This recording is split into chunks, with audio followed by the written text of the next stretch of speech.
organisation ak programme bi ñuy jëm ak lu jëm ci wàllum fusion yi surtout fi ngeen mujjee tey nii. ak lu jëm ci wàllum congrès bi fan ngeen ci toll ak lan mooy initiative bi ak lan mooy objectif bi réellement pour l'instant. Merci beaucoup question bi question bu am solo la xam nga Pastef dafa judd 2014 ñu yor suñuy statut que à chaque 6 ans dañuy def congrès. mais yéen ñëpp vous êtes témoin de ce qui s'est passé. Pastef sous le leadership de Ousmane Sonko. dafa monter en flèche et à un certain moment président bi fi ne woon ne da koy dissoudre na ko sax lu ne mu teg ñu ko ce qui fait que mosuñoo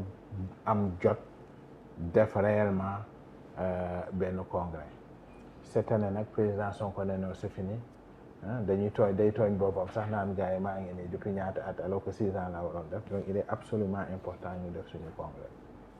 donc di ko def dans un contexte quand même assez spécial parce que ñu xeex ba jël le pays. commencé teg yoon bi léegi on se sépare moitié pouvoir bi fi mu toll dem na. c'est dommage c'est dommage fi may waxee mooy. tout à l'heure yaa ngi koy wax moitié bi c'est-à-dire man président suñu président actuel du Sénégal. Je me demande ndax bu toogee dina nekk à l'aise parce que durant 10 ans balaa muy dugg prison saa yu tourné ñun la daan gis léegi 11 mois ci prison bi génn une semaine dugg palais je me demande ndax du toog ba ci ak mu wéet mu tourné xool ñamu xamoon yëpp ñam doon àndal yëpp kenn nekkul ci wetam je me demande sincèrement comment il doit vivre ça. Qu'est-ce qu'il va se dire? Avec tout ce que les gens ont fait pour qu'il en arrive là. Terry, par des petits bisbilles, il gère le pouvoir avec d'autres personnes. Ñoo xam ne sax ñoom ñoo ñu doon xeex pour que ñu toog foofu. C'est quelque chose que je ne peux pas comprendre. xalaat naa ci ba xoolal loolu daal man j'ai envie mais nag. mais du manque de respect boobu noonu le président du parti passé wax si ñenn si yéen mu jàpp ne respecté woo leen ko est-ce que. parce que loolu la koy wax nee na yéen ci ministère yi ñu bari ci yéen tellement rire joxu leen ko cër. ça me fait tellement rire xam nga moom à plusieurs reprises woote na di jéem a expliquer lan la ko mooy bi muy rencontrer le bureau politique. les députés c'est à peu près toujours les mêmes choses. oui. Surtout lorsqu'on parle de respect Ousmane wax na lii Ousmane def na lii. Ça me rappelle toujours le dernier meeting de clôture bi Ousmane ne dinañ ko gunge waaye bu dof loolu nañ xëcc ci nopp bi. ne ko suma rek dellu si. waaw léegi man la question que j'ai envie de lui poser est-ce que loolu métti woon na ko avant parce que wax jooju moo gën a dur quand même. jàpp ci nopp di ñoddi. jàpp nopp di ñoddi. ne ko suma rek dellu si. sama rek parce que il a toujours été son jeune frère et Ousmane ku ko xam ne. C'est un gars avec un franc-parler am na benn meeting sax bu mu naan soo xam Alaaji Ngundu et cetera. loolu tamit il paraît que ça avait fait mal. Serigne Ngundu loolu meeting la woon Ousmane noonu la. dañuy toog ànd loolu la. mais est-ce que man la question que je me pose est-ce que à l'époque métti woon na ko et si aujourd'hui wax yu sew yi daf koy métti bañ ci yegg si fii qu'est-ce qui a changé. parce qu'il est président de la République. président de la République ok c'est la question que je voulais poser. Parce que président la affaire dafa changé quoi. C'est une question que je pose. mais si son choix wala dafa foog nekkoon. parce que sànq Bira am na loo si son choix. est-ce que c'est un choix exclusivement du président du parti. yéen ñëpp ngeen topp ko si. wala ndax amoon na par vos mécanismes. xalaat bul leen laaj ngeen si pancarte ngeen am parce que même bu nekk c'était dissous. ngeen joxe seen xalaat remonté wala c'est un choix exclusif du président du parti. Vraiment xam nga yéen a ngi fàttaliku waa ji mu ngi woon kaso. oui. Une fois en janvier 2023 maa ngi fi woon mos nañu woo mu ne il va falloir qu'on commence à penser au plan B. keroog ñëpp a taxaw ne ko du fi amee plan B moom du fi am mu ne gars yi ni ma leen gisee nii. ils me laisseront pas me présenter gars yi ne ko mu du fi amee mais à chaque fois mu ngi doon junju. Man personnellement j'étais sûr que Ousmane du mës a bàyyi parti bi mu bañ a dem élection je sais xam naa patriotisme am te boo mënee dégg ci biir wax ni muy waxee en réunion man gisoon naa ni il allait choisir mais ñun ñëpp ñu taxaw ne moom la donc pour le choix waa ji mu ngi woon ci kaso bi def na ay vidéo balaa muy dugg c'est que le choix est tombé sur Bassirou Diomaye mais yeneen vidéo yi ma def est-ce que gis ngeen ko tey jii noonu bu doon Diomaye jàllul dina am vidéo bu doon génn xëy na pour wane ni sama choix teg naa ko ci Abass Fall comprendre nga mais pour répondre quand même directement à ta question Ousmane buy xalaat ci dara tout à l'heure comme tout à l'heure bi mu naan xalaatoon naa ko que bu ñëwee bis bi mën na am moom ak kim fi teg parce que c'est ça le leader c'est-à-dire waa ji amul dara lu koy dal loo xam ne moom xalaatagu ko ba pare même bu ñuy réunion danaan lii moo xew nii ak nii ak nii ak nii lii moo mën a am day teg ay scénario yu bëri léegi lan ngeen ci xalaat ñii naan nii lay demee ñii naan nii lay demee ñu teg ce qui fait que c'est quelqu'un moo tax ñu naan il est en avance sur nous ay schéma yu bëri lay teg lii ak lii moo mën a nekk je suis sûr que bi muy tànn Diomaye tamit nee na bu dee Diomaye nii la bu dee Abass nii la bu dee bi mu def ñëw teg ce qui fait que mu tombé mu nekk Diomaye je suis sûr que peut-être moo doon le top mais l'un dans l'autre moom moo ko décidé woon et je vous dis parfois ma dégg ñu naan non les cadres du parti absolument faux kenn wañul loxoom non pas du tout absolument faux te gis nga c'est ça Ousmane c'est-à-dire il a un leadership tellement fort yéen gis ngeen li xew biir Pastef depuis que Pastef est Pastef kan ngeen fi mës a dégg ku mag ku ne génn na Pastef en parlant des ministres yi nga wax ni dem nañu tey Pastef génnewuloo Birame Souleye Diop génnewuloo Abass Fall Cheikh Aliou Bey Amadou Chérif Diouf Jamil Sané tudd leen yu name it Waly Diouf Bodian c'est-à-dire kutu Diom Manasseh c'est-à-dire le comex là El Malick qui aurait pu créer l'événement. regarde-moi xoolal ma tudduma ko kooku laa waroon jëkk a tudd macha allah El Malick Ndiaye macha allah je veux dire ñooñu boo leen tuddul lan moo génn ci Pastef tey jii nii El Malick Ndiaye vous avez vu ce qu'il a fait à l'Assemblée nationale j'étais tellement fier de lui dama ko woon ne ko sa waay nag xam nga ni maa ngi moom nous ne sommes pas man maa mel noonu je suis pas proche de beaucoup de gens je suis pas proche des gens man damay def suma liggéey dem toog suma kër xam nga je suis pas ami avec les gens dem ma kër kenn liggéey moo ma indi Sénégal moo ma indi ñi may fréquenter dëgg yi sont même pas de Pastef comprendre keroog dama ne ko mais moi ak moom on a toujours eu des convergences de vues sur lépp xam nga parce que elle c'est un réformateur gis ngeen li mu def Assemblée nationale c'est vrai gis ngeen le peu de temps bi mu def ministère des transports waa ji day xalaat je pense que on a ça en parallèle en commun et puis souvent dañuy waxtaan ci yooyu maak moom même bi ma nekkee Canada temps xeex bi ci un moment rek dama koy woo pendant 2 heures 1 heure ñu waxtaan sur les circonstances ainsi de suite mais regarde ce machallah suñu waa ji lan la def keroog mais c'est ça Pastef donc ñooñu boo leen mënul jël biir Pastef comme dans ce gouvernement jëluloo ñooñu tu n'as pas pu les débaucher voilà Macky Sall ni mu amee woon doole il n'a pas réussi à débaucher un seul vrai patriote par ci kàngam yi comme on dit mais si le président Diomaye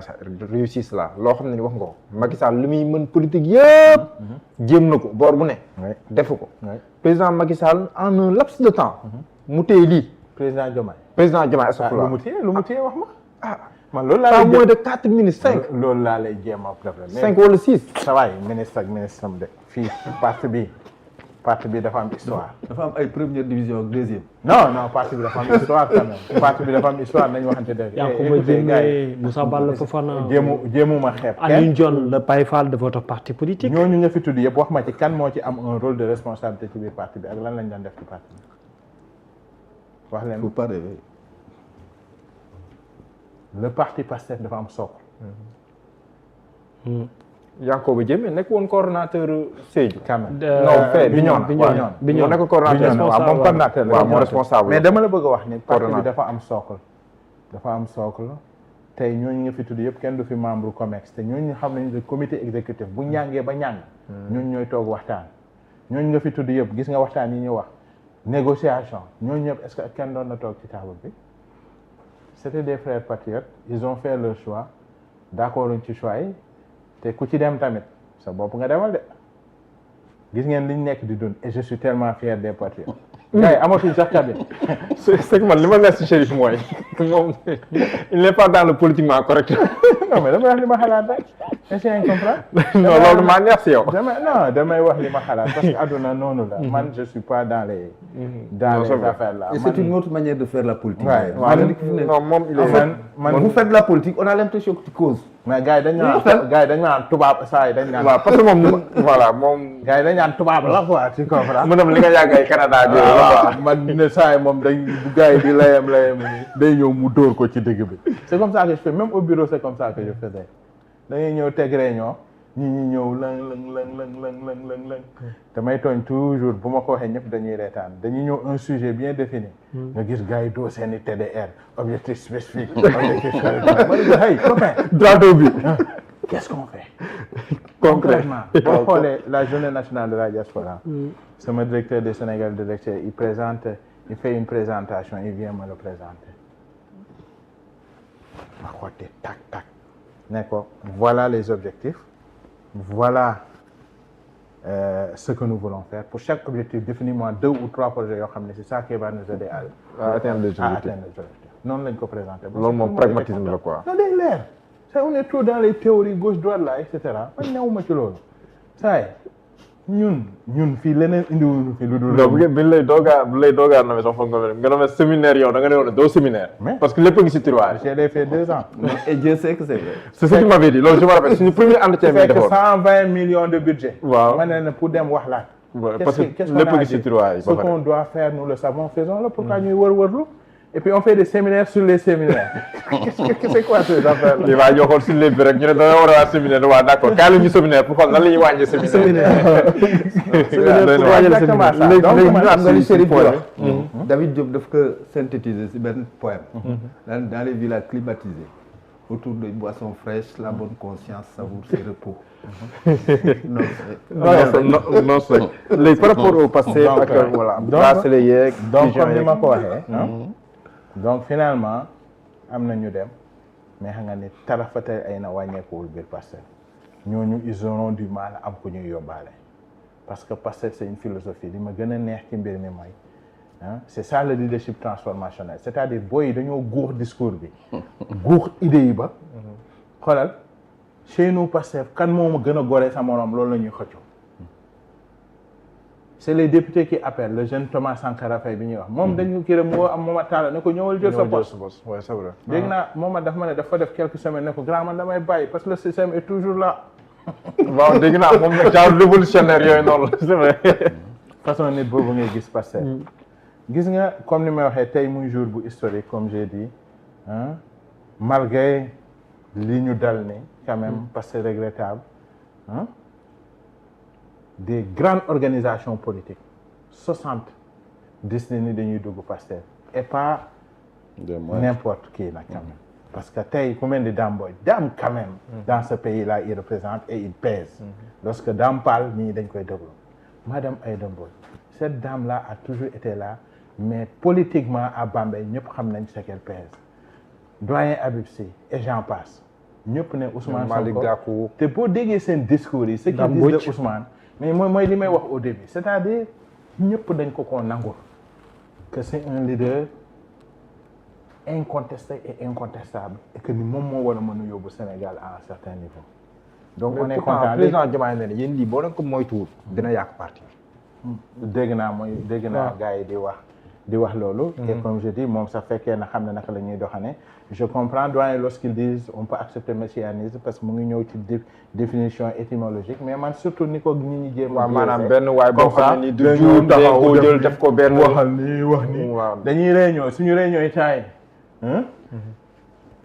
pour mu wax sax ñu déglu ko problème la ndax gars yi fa la ñuy nekk mel ni gars yi dañ leen fa la ñuy nekk di reetaan di attention de tey Moussa Balla Fofana tey yóbbul na Diomaye union des élus locaux de ba mujj bi dañuy toog di waxtaan di reetaan ba mujj bi mu naan da ngeen di noppi sinon damay arrêter réunion bi ainsi de suite on n'est pas dans ces affaires là Ousmane c'est un frère de patrie du ñu nangul nag li ko yàlla may mais àndu nawle la ñu ànd daf ñuy déglu et je vous dis tout ce qui a été fait depuis affaire bi ñëw c'est plus suñu xalaat que moom xalaatam parce que moom sincèrement bi muy ñëw sax et idée soft la ñëwee ma jox la ci benn exemple. waaw bi mu ñëwee dafa wax waxu donc mën ngeen dem boo leen demee boo leen génnee ngeen wax li des gens comme moi on dit mais écoutez ça va c'est toi notre leader le président de notre parti ku war a mën a wax ak ñun yow la war a waxal c'est incontestable et puis les gens étaient d'accord mais malgré tout ndeysaan bi mu demee pour wan la sa volonté à bien faire bi mu demee après mu ne xam naa mu ne lii yëpp bu ma ko xaaree day yàgg et puis mën na yàq mu woo ñi nga xam ne wóor na ko ni président à la limite amul problème ak ñoom mu ne leen ngeen dem leen ngeen waxtaan ak moom loolu yëpp c'est sous son initiative ça veut dire que certainement amoon na la volonté pour que affaire bi sorti mais nag à l'impossible nul n'est tenu mais ma wax la ñu dellu si donc demain ñu am un événement important le congrès mu am des invités qui vont venir d'un peu partout dans le monde notamment du continent africain pour consolider suñu relation avec nos frères africains parce que ñu ngi wax intégration africaine à travers ces gestes-là ñu ngi jëmal l'intégration africaine il y aura beaucoup d'invités au niveau international dinañ am débat dina am lépp ay panel ak yu mel noonu et dimanche inchallah à Dakar Arena ñu def l'investiture maintenant pour financer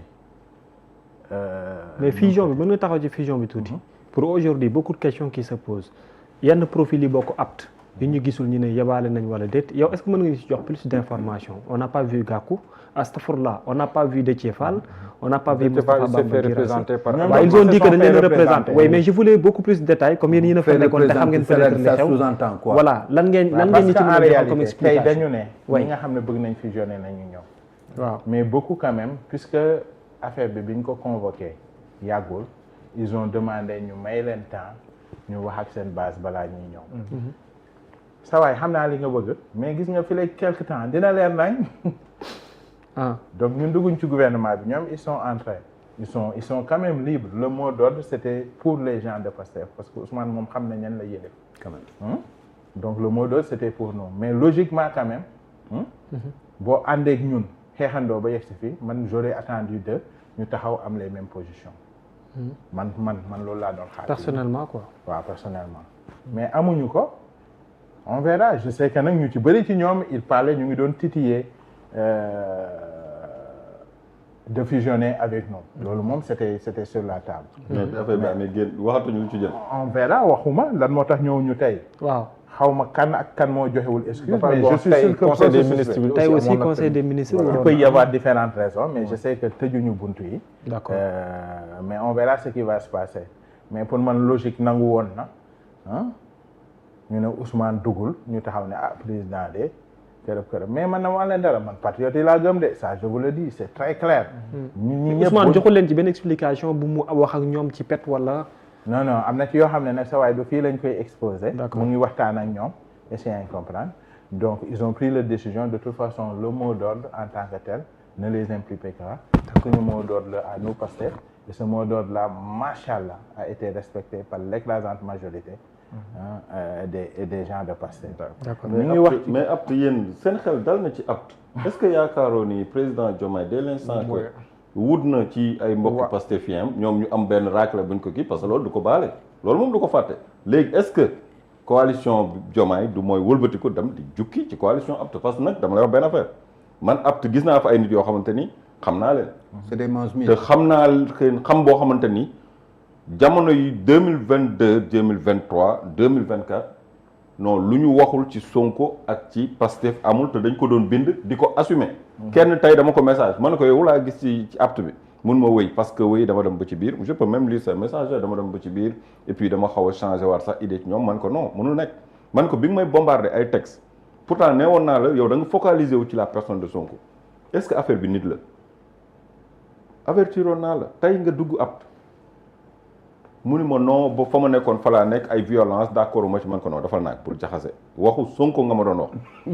Sonko nga focaliser woon di ma yónnee ay textes yoo xam te ne dama leen woon sax textes yi arrêté ko parce que du ma ko publier mais ngay continuer di persister tey nga ni da ngay liggéey ak Sonko gëmoo Sonko gëmoo Pastef gëmoo Sonko tey boo ñëwee ab lan lay signifier c'est juste parce que dina permettre nga am toute visibilité ba yaakaar ni dinañ la mën a pêcher comme le gros poisson que Macky avait pêché am déet parce que tamit la stratégie elle est claire gis nga ci plateau télé yi jamonoy Macky Sall yenn communicants yi li ñu doon def yomb na. Sonko a raison Sonko waxoon na ko ba mu ko bindee fii man je suis parfaitement d'accord avec lui sur ce point. ñu woo leen 1 mois dinañ la woo de l'autre côté. de tourner jël veste bi. wëlbati solaat nekk sa donc à sigi te stratégie boobu gis nga depuis 2 mois comme am na ñu commencé entamé waat ñi gënoon a coriace sur Sonko ñi gënoon a allergie Sonko commencé nañu naan non Diomaye il a fait une erreur ndax mook Sonko nangam te ce sont des communicants yu adopté woon benn stratégie bi am na lu mu leen jural lu am solo te ci Sonko lañ ko jaarale woon instant yi ñu ngi jaarale waat na woon fa woon te ñëpp xam nañu c'est un clin d'œil parce que ñooñu mënuñu digérer Sonko même en photographie bu ñu demee ba naan Sonko l'avait dit Sonko a raison Diomaye a fait une erreur di mel ni kuy caresser c'est parce que ils ont besoin mais gis nga mon frère gis nga Sénégal moom ça reste le Sénégal la politique autrement ñun ñoo ko fi indi mais ces calculs là kenn mënoo ne les 60 là ñoom ñëpp c'est les plus corrects et cetera que gëm nañ ñoo wala gëmuñu mais finalement xam nga lan moo nekk suñuy mbir comme président Sonko ni mu ko waxee tey avant dañ daan daje parti politique avant on avait fait beaucoup de tentatives mais toujours finalement kan mooy jiite parti bi nu muy tudd mais ñun ñooy Pastef les patriotes ñun ñooy diw yaa xayti yow ngay da ngay politique da nga ba ñëw ànd ak ñun nangu nga ni Pastef nga tudd léegi nangu nga ni Ousmane Sonko mooy sa leader nangu nga les instances du parti yow ak say nit ngeen ñëw ñun loolu luñ ci bay boo ñëwoo say ni valeur tamit un jour loolu dina feeñ yow yaay génte booy dem yow kenn ngay demaale ñi ngi fi indi woon fii nga leen di bàyyi c'est ça la magie de Pastef elle est top envoyée par l'autre côté elles sont inévitables mais Ousmane xam nga lu leer ci Ousmane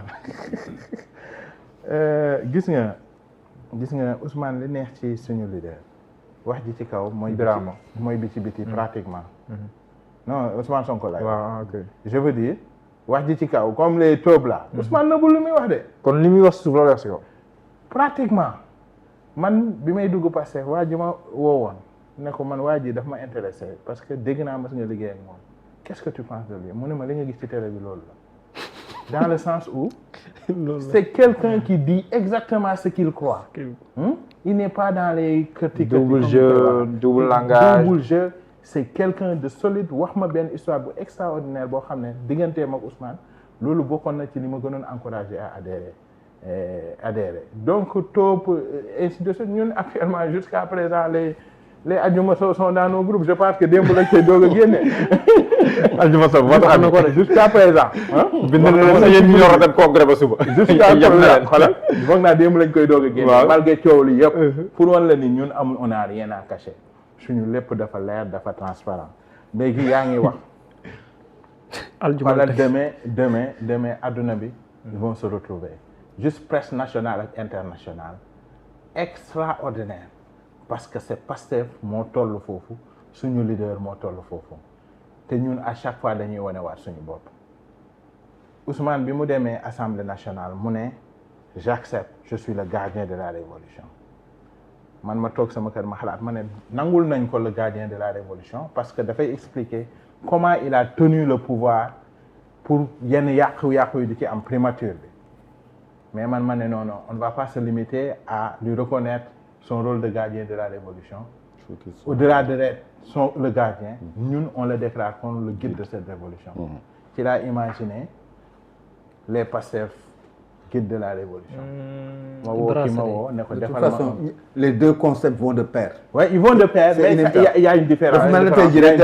Abdoulaye Wade est un tribun mais il est un trublion tout le monde Ousmane Sonko a été un tribun et un trublion en même temps D'accord. mais tout le monde peut se retrouver à être le gardien mais le guide kenn rek la mën c'est ça la différence ça c'est vrai. moi je me considère comme un gardien de cette Et révolution puis le guide il est devant. ouais moi je me considère comme un gardien ndax nit ñi Bien ñëpp sûr. ku ci nekk fa nga nekk yaa ngi fexe pour que affaire yi jaar yoon mais le guide kenn rek la mën a après ngeen bëgg le bracelet ngeen bëgg bañ messianisme initiative ñaata ngeen waaw ngeen bëgg bañ messianisme guide bi c'est pas honteux kenn rek la mën a nekk c'est Ousmane et pour on ni Pastef est une machine. maa ngi ñëw te Pastef est une machine. dama lay jox exemple rek bracelet yi c'est simple pour vous là quelque chose comme ça. waaye 1000 francs lay jar. dégg naa non mais affaire bi du loolu. mais le design. kan moo ko commandé. kan moo ko defaat. tata ba mu yegg si tey ñu koy distribuer mais c'est tout un travail. sama kër laay toog ma woo kenn ne ko sawaay defaral ma bracelet lii laa ci bëgg mu yónnee ma ay modèle ma ne bii baax na mu am keneen ku ma ko yónnee ma xool ne bii baax ñëpp nag gratuitement ah kenn du laaj xaalis kenn du fayee ko. design ñu ko def yëpp. tout. C'est des réflexes patriotiques quoi. Patriotique. Pour dire que c'est un parti maintenant qui est un esprit. xoolal. ki ko defar ki ko commandé ki ko shippé ñun ñëpp ñu ci bëri sax xamante woon. ku ci ne dama lay jox sa tâche boo defee nii ma yónnee keneen def li ba mu yegg si biir Sénégal dina ñëw ba yegg si biir Sénégal Ousmane Sonko du yëg ni lii am na. C'est à ce point-là qu'on est autonome dans ce que nous faisons comme travail. Je suis le secrétaire national aux finances man maa war a gérer les finances du parti te dama koy commandé j'ai commandé 100 000 bracelets. ma ne bon 100 000 puisque c'est le congrès maa ngi xalaat le grand meeting qu'on va faire l'investiture peut-être il y aura 40 50 000 personnes bon ku ci ne boo amee bracelet baax na donc je vais pas faire une grosse commande. 100 000 bracelets 3 jours c'est fini. 100 000 yi ñaata la 100 000 1000 francs. ñaata 100 millions. 100 millions. mais gars yi nee nañ maa ngi jot yóbbante yi ci ay messages. 100 millions déjà en 3 jours. Conducteur bi épicier en 3 jours. 3 jours mais il faut bien faire la différence 100 millions. waaw c'est-à-dire ñun liggéey bi ñu ciy liggéey en tout cas man tel que je l'ai conseillé comme ni ma ciy liggéey ak gars yi. c'est pas nécessairement 100 millions kuy dugg ci caisse waaye. ci poche su Pastef directement. par exemple aux coordinations départementales. waaw.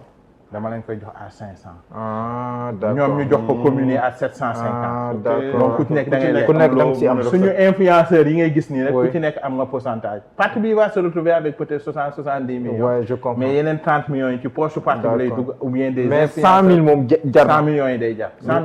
000 jar na kon da ngeen indiwaat yeneen. non am na yu war a yegg si sa. am na ñu di ma toog fii yëpp loolu laay. waaw moom la ñuy wax parce que nañ dafa manqué loolu la ñu wax. xaw ma ndax yegg si na rupture de stock complètement tey amul depuis démb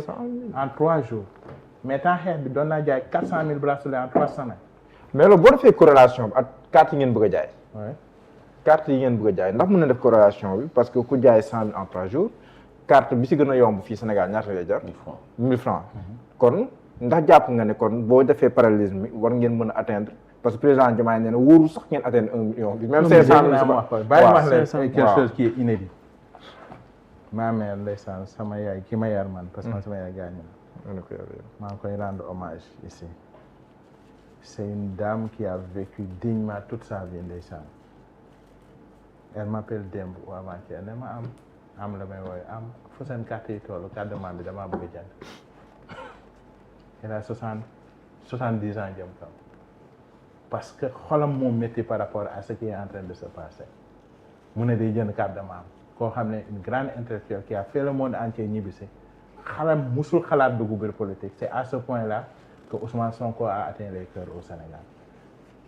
bu ñu dugalee carte de membre man li may woo ci nit wax man Sénégal ñoo xam ne inédit ñoo xam ne toute leur vie ils ont vécu te dañoo mës a waat ni duñu mës a jël carte politique dem ba pratiquement tool yenn âge yi ñu jël carte politique c'est parce que actuellement c'est le temps que Pastefiens yi ñu delloo leen ñu moom ñu delloo ko Ousmane Sonko parce que le gars a tellement fait pour le pays que ñun li ñu waroon en tant que Pastefien en tant que Sénégalais dans le cadre général ndax sacrifice yu mu def pour qu'on en arrive là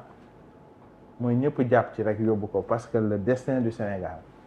fi ñu bëgg ñu eggale ko yàlla daf ñu yónnee un homme qui s'appelle Ousmane Sonko bilaay c'est pas du messianisme moi j'aime pas le mot parce que dafay mel ni yow da nga xalaatatuloo quoi alors que du ñàkk xalaat mais c'est une réalité c'est Ousmane Sonko qui règle lui-même la question du messianisme xam nga fi mu nekk à tous les discours qu'il fait il remet tout à Dieu gis nga Ousmane bu nekkoon dans les pays développés c'est aussi simple que ça Ousmane bu nekkoon dans un pays développé il serait milliardaire parce que fu ne la ko nit ñi jël si pour mu ñëw wax ak nit ñi parce que avoir une voix qui porte yàlla mayu ko ñëpp. Chérif li jël moom bu waxee problème bracelet yi nag quoi. parce que problème bracelet yi na indi problème ci dëkk bi. man ñii mënuñu takk bracelet ñenn ñi soxla ko fu ñu mën di nekk waroon ngeen mën a. seen organisation dafay am ñuy jënd ñaari ñett. non ñuy jënd ay mbuus. gis nga 2 millions de trucs. yow ñu wax 1 million nga naan 2 millions. 2 millions de cartes de 3 millions. 2 millions de cartes de membre. incha allah dinañ ko jaay loolu maa la ko wax. engouement bi ma gis si biir Pastef. parce que li possible bracelet yi nag. d'après yéen li ngeen wax li possible si bracelet possible si carte yi. non bokkul parce que nee ngeen carte yi amul nit ñëw jënd lu bari. waaw loolu ku nekk benn ngay jënd. parce que bracelet nit mën na jënd. mais c'est normal bracelet nit mën na ñëw jënd. xanaa gisul gars yi dañ koy sauvé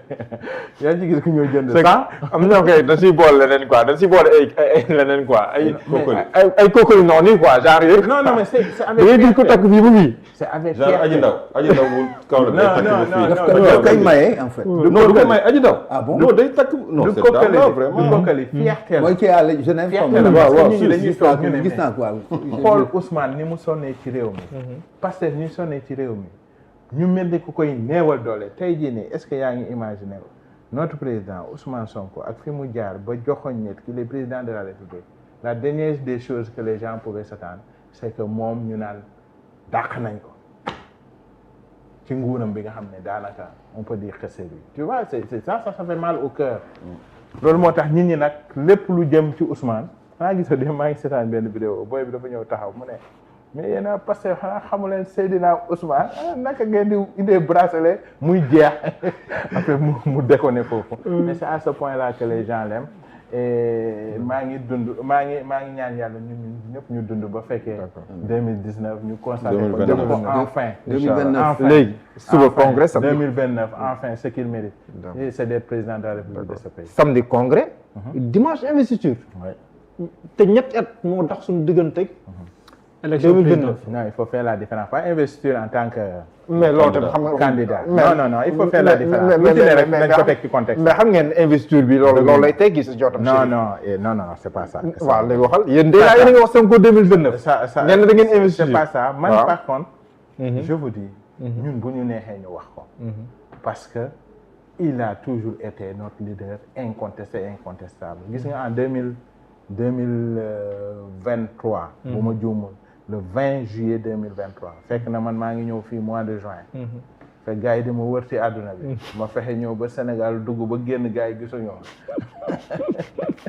xanaa Cheikh Bara la alors nombre bi maa ngi koy nuyu. non loolu moom. nombre Cheikh Bara bi la quoi. le 20 juillet ma dellu Canada. il y avait une investiture là on l'investissait en tant que candidat de notre parti. et à l'époque sama argumentaire moo doon naka la ñu mën a àndeek nit. mu inspiré ñu Pastef tey ñi dugg Pastef 95% des Pastefiens même boo amee ku la intermédiaire toujours Sonko ngay déglu mu convaincre la celui qui a convaincu tout le monde naka la ñu mën a amee kooku mu subir loolu parce que dafa am ay jafe-jafe ñu woon ko ginnaaw tant que le gars n'est pas président ñun duñu noppalu ça je vous le dis on est prêt à tout xam nga ni man 2 ans avant le pouvoir moi j'avais laissé mon travail de banquier di fayeeku lu bëri nit ñi duñ ma gën a ko rek je vais travailler pour faire du gars là le président de la République bon bii nag dafa mel ni moo ne la gën a gudd quoi investiture ban xeet investiture la kon donc l'investiture comme ni nga ko waxee investiture on l'investit en tant que président du parti président du parti parce que samedi dañ koy élire léegi nag dañ koy élire entre les délégués parce que délégués yi ñu ngi jógee maanaam cérémonie bu soft lay nekk daal boobu les gens ne sont pas invités seuls les délégués et les invités à l'international ñoom ñooy ñëw le samedi on a tout un déroulé c'est affaire intellectuelle lay ne ñu voté ne c'est toi notre président mais nag duñ ko yemale foofu parce que tamit autant délégués yi ñoom ñooy yor pouvoir bi parce que ñoom ñooy voté mais autant nag Ousmane Pastef notre leader c'est le leader de tout le monde léegi nag moom ngeen dimanche bi dañ koy jox occasion takkal ko raaye parti bi d'accord maintenant c'est toi le président de notre parti pour les 6 prochaines années mais bu yàkkamti investiture 2029 kon waaw boobu de toute façon mu ngi ci xol yëpp ñu wax ko waxuñu ko kon investir ngeen ko seen xol bu pare jeex na mais man question ma ko woon pour mooy l'événementiel mën na si ñëw waaw yóbbante mais Pastef ak l'événementiel Pastef day mel ni au-delà de parti politique bu mu doon maanaam lu mu teg rek daf koy day créer un événement autour de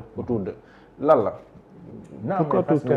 parce que c'est ça qui porte c'est un message comme par exemple yaa ngi koy xaar depuis combien de temps ñu ngi publicité jour boobu tout le monde va s'attendre à ce que lan la Ousmane di wax jour boobu partout dans le monde ono loolu fu mu mënti nekk Kenya fépp nii dañuy toog c'est une manière de faire passer les messages de manière rapide c'est ça l'événementiel ba pare nag la communion des cœurs gis nga ñëpp bu ñu dajee nii entre Pastefiens dañoo bëggante ba xoolal boo fa jógee. te loolu moom c'est à remettre en question. bu doon nii moom boo président Thiawaye taxawee ne ñu Adjuma Sow taxawee ne. boo fa jógee sa xol day sedd. ba pare nag mais parlons de notre événementiel ça va Sénégal yëpp ñoo fi dafa organiser événement loolu nangu nga ko. mais samedi bi xanaa délégué bu ñu ñëwee parce que au moins il y aura 1200 1700 bi ma calculé. parce que chaque commune il y aura 2 délégués. ak les membres du bureau yi ñu invité la diaspora et les invités. au moins vous aurez 2200 2000 je pense que 2000 personnes mooy la ñuy xanaa mënuñu ñibbi dellu soir le dimanche comment vous allez faire les engagements dañuy fanaan loolu tamit beneen affaire bu ñu doon waxtaan la rek pas plus tard qu'aujourd'hui pour vous montrer la différence entre ñun ak ñeneen ñi ñoom dañuy ñëw léegi il était question dans nos discussions lan la ñuy fay ak lan lañ dul fay en tant que parti mais on a fait du cas par cas def suñuy tableau ku jóge Kédougou lii mais beaucoup de gens vont te dire non bàyyi man maay fayal waa Kédougou wala d'autres dire man am naa sama paas jarul ngeen may paasal man mën naa dëkk sama kër tante ne me mettez pas à l'hôtel donc finalement ñi nga xam ne soxla ñu réellement hébergement la ñuy héberger ñi nga xam ne soxla nañ transport réellement la ñuy transport ce qui fait que meeting d'un parti politique normal luy coûter benn parti politique 500 millions à Pastef ça va nous coûter une cinquantaine de millions une centaine de millions parce que c'est du don de soi ku ci nekk comme nii suñu événementiel yi ngay def yëpp notre chargé de l'organisation bus yi déjà contribution bus yi ay bus passe 1000 francs passe 2000 comme ni ma leen expliqué ni ñuy defee bracelet yi dans tout lorsqu'il s'agit d'événementiel vous connaissez le DG de Dakar Dem Dikk c'est lui qui est notre chargé d'organisation moom loolu moo doon liggéey moom jàmbaar la su loolu woon voilà rapidement mu defar ay scénario Assane Meng est-ce que kenn du ko indil problème pour actuellement gars yi léegi ko turam rek gars yi def ko ka sa waay lu ne mën naa xew mais li ma neex ci mbir bi nag c'est que tout le monde assume xam nga ñun ñoo nekkoon ci poste yi gënoon rëy ñun bu ñu mënee assumer n'en parlons pas des DG boo demee tey ñu demoon ñëpp ngeen fa gisaa ñun dawuñu nous n'avons pas peur quoi des postes absolument démb avant-hier dama doon waxtaan ak bon j'ai rassemblé l'équipe pour dem tàggu leen jël naa samay bagage dem tàggu leen mu am kenn ku ne monsieur le ministre dama la yàgg dégg nga naan bu leen ma fi solal yére boo xam ne mënuma koo summi wala bu ma koy summi day jafe mu ne comprendre ma woon looy wax waaye maa ngi doog a comprendre c'est-à-dire moi j'ai jamais accepté ñu dugal ma ci mbubbum ministre taxaw nii ñi di rang nga toog ñi war a rang nga jaar seen kanam je n'ai jamais accepté ça ce qui fait que tey pour moi autant c'est regrettable parce que yéene liggéey suñu réew moo ñu dugal ci lii yëpp qu'on nous empêche de pouvoir continuer mais en même temps aussi nous dormons man premier jour dama yeewu sama jabar dama nawet xanaa di wax lañ dàq démb de ak sa ñëw ak sa xaral ñu métti mais je veux dire on est quitte avec notre électropied parce que du dàq bi vous n'avez pas peur on sait parce que booy ñu ngi bàyyil seen bopp ci cabinet yi loolu daa mel ni sax ndam la ci yéen quoi en fait léegi nag électropied kan moo gën a diñ ñun loolu la ñu xëcc non vous pouvez maintenir le cap gérer téye information bi téye scoop yi après lii xam naa yéen a ngi waajal leneen fii ba 2029 moom doo leen toog semaine toog jàpp seen ñàmbur léegi puisque vous avez le temps mais électropied yi nga xamante ni yow il faut s'attendre de l'autre côté ñu def loo xamante ni dina xajamal cere ji parce que duñu leen bàyyi ngeen téye ñu suñu congrès bi après congrès bi il faut que ñu def loo xamante ni on va détourner le regard xool feneen est-ce que yéen a ngi waajal galgal yeeg yooyu les arrestations xam nga ñun moom nous sommes prêts à tout dans le sens où nous avons notre conscience tranquille c'est-à-dire ñun pourquoi aurions-nous peur comme si dañ fee def luñ fi warul def wala wax na gis nga ne maa ngi wax ju leer nañ comme ni nga xam ne kuy waxtaan tooñu ma fi kenn saagawu ma fi kenn je ne dis que la vérité boo xam ne sénégalais mën nañu ko nangul léegi nag xam nga Sénégal moom notre politique naa gis ngeen li fi xewoon moo tax personnellement je ne peux pas dire que dara du am parce que fii je suis désolé de le dire man li fi xew en 2021 2023 sidéré na ma ba dëkk bi man lu fi xewati du ma bett mais heureusement que nous avons les épaules qu'il faut et heureusement que nous avons le leader qu'il faut et le pouvoir comment concevez-vous le pouvoir comment nan nga léegi avec le recul de quelques jours yi de recul nan nga gisee le pouvoir ak ni mu mënee soppi nit ak xaritoo ni mu ko mën a séparer ak ambition yi comment d'un seul coup c'est devenu tellement démesuré ba mën nga samp animosité mën na samp noonu te lenn rek moo bees seen diggante mooy le pouvoir. mooy le pouvoir c'est compliqué dans ce pays ndax nit ñi ni ñu jëlee pouvoir la c'est-à-dire que fii Sénégal man sama premier jour yi au ministère dafa doon saa yu ma ñibbisee ma ne mon Dieu comment les gens se comportent devant nous ñi ñëwee monsieur le ministre fii ubbi kërëb mais loolu bu la yàlla mayul xel rek te ñun ci poste yu ndaw yi lañ nekk waaw yaa ngi imaginer ko le président de la République le premier ministre waaw bu la yàlla mayul recul mais tu da ngay dem parce que da ngay dem ba foog ne la nit ñi tu es le produit le plus mais c'est un acquis quoi le plus abouti hein c'est un acquis quoi da ngay mel ni yow affaire bi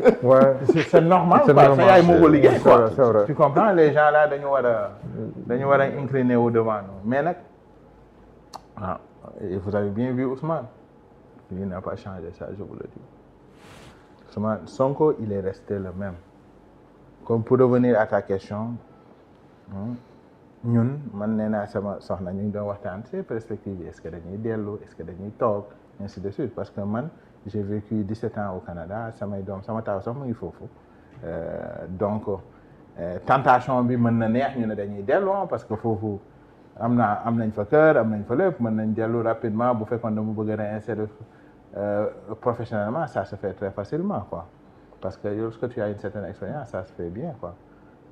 mais moi je dis on ne peut pas abandonner ce pays-là quel que soit ce que cela va nous coûter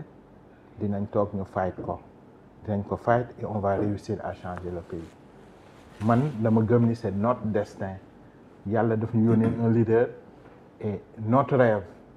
ñi ma xam toujours legacy ñi ma xam gars yi ne dañu ay legacy parce que c'est mon discours l'héritage quel héritage on va et le rêve c'est que suba bu ñu nee Ousmane Sonko moo doon leader ba ñu ne parmi les gens qui étaient aux côtés de lui il y a un certain gars qui s'appelle Amadou Chérif Diouf keneen donc dawuñu demuñu pour jël li ñu moom surtout comme ni ko président Ousmane di waxee l'objectif ça n'a jamais été de conquérir le pouvoir c'était pas une question de jouissance dañ koy waaj dàq wala non ajuma il doit aimer ça quoi c'est-à-dire lii nii xaw ma kanaane nuage quoi ajuma genre boobu la maa ngi fàttali ko dama koy nettali tout le temps benn première fois bi ma ñëwee ma présenté leen le premier projet de financement participatif qui s'appelait Bokk-Naa il y avait tout le parti il y avait tout le bureau politique ma expliqué leen après ku ci ne di joxe avis ñëpp négativement après kii jël parole ajuma mu ne mais Chérif li ngay wax nii mais c'est statutaire.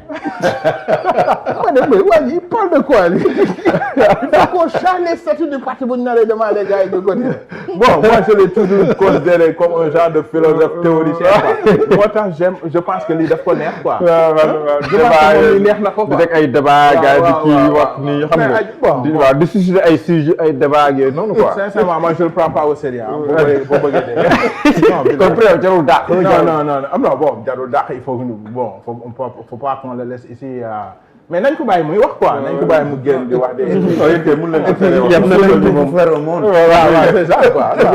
mun leen ko tere wax mais congrès bi aussi dina am ay mesures yoo leen di jël quand même.